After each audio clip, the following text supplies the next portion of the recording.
আমার ছাদ বাগানে এলেই কিছু না কিছু শাকসবজি পাওয়াই যায়। এই যে কি সুন্দর একটা লঙ্কা গাছ হয়েছে, লঙ্কা গাছ অনেকগুলো হয়েছিল কিন্তু বর্ষায় সব মরে গেছে, এই একটা গাছই আছে, জানি না এটা কদিন থাকবে। তো লঙ্কা গোটা তুলে নিলাম। আর এদিকে হয়েছে কিছু কলমি শাক।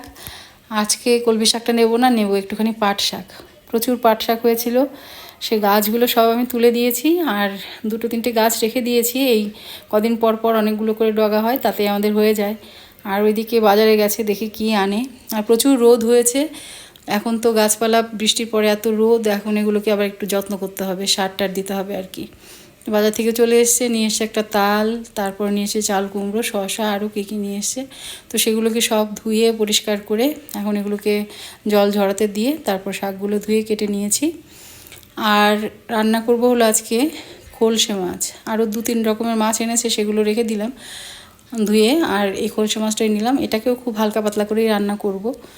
তো আলু আর বেগুন দিয়ে একটুখানি রান্না করব। আর সকালে একটুখানি ডাল রান্না করেছিলাম। তো এই হলো আজকে আমার দুপুরের মেনু। তো কেমন লাগলো অবশ্যই জানাবেন। ভালো থাকবেন, সুস্থ থাকবেন।